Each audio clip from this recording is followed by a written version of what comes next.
রয়েছে দর্শক, সেটি আপনাদেরকে জানাতে চাই। ঈদ উদযাপন শেষে ঢাকায় ফিরছেন কর্মজীবী মানুষ, আমরা যেমনটি বলছিলাম।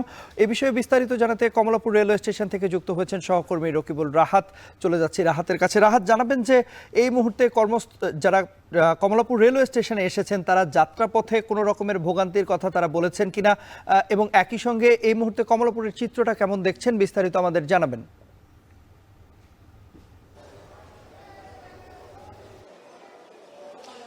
তন্ময়, এখনো কিন্তু আমরা দেখছি যে ঈদে ঢাকায় ফেরা মানুষ যেমন আছে, সেই সঙ্গে কিন্তু যারা গ্রামে ফিরছেন তেমন মানুষের সংখ্যাও কমলাপুরে একদমই কম না। কমলাপুরের যে চিত্রটি সেটি মূলত কোনো ট্রেন যখন আসে তখনই মানুষের যে বের হওয়ার একটি তাড়াহুড়ো থাকে সেটি দেখা যায়। এই মুহূর্তে যেহেতু কোনো ট্রেন নেই, সেক্ষেত্রে কিন্তু আমরা দেখছি যে প্ল্যাটফর্ম জুড়ে যারা ট্রেনের জন্য বসে আছে, মূলত যারা গ্রামে ফিরছেন তাদের ভিড়টি মূলত দেখতে পাচ্ছি।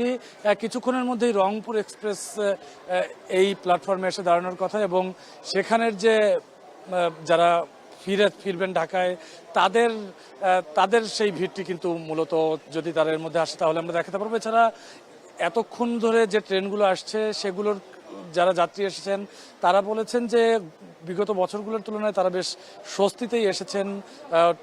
ট্রেনে উপচে পড়া ভিড় ছিল তেমন একটু অভিযোগ সবারই আছে, কিন্তু ট্রেনের শিডিউল বিপর্যয় বা অন্যান্য যে বিষয়গুলো আমরা ঈদে দেখে থাকি সেই বিষয়গুলো কিন্তু এবার কম ঘটেছে বলে আমাদেরকে জানানো হচ্ছে। যেমন রংপুর এক্সপ্রেসের কথা আমি আপনাকে বলছিলাম, রংপুর এক্সপ্রেস ট্রেনটি সেটি 9টা 10 মিনিটে কমলাপুর আসার কথা ছিল, কিন্তু সেটি এখন পর্যন্ত আসেনি।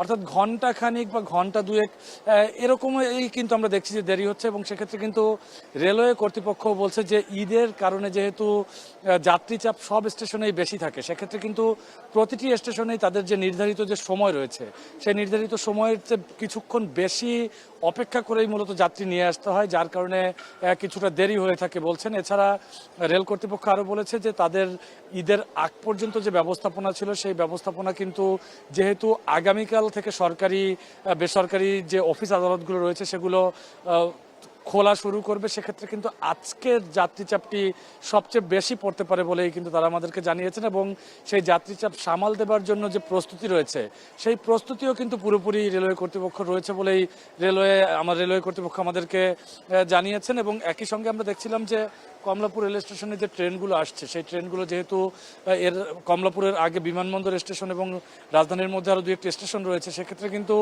সেই জায়গাটিতেও কিছুটা চাপ কমে যায়। তবে মানুষ যারা আসছেন, যারা নগরবাসী যারা আবার ঢাকায় ফিরছেন, তারা বলছেন যে রেলের যাত্রা এবার তাদের মোটামুটি বেশ সুখকরই ছিল। এই ছিল কমলাপুর থেকে আমার কাছে সবশেষ।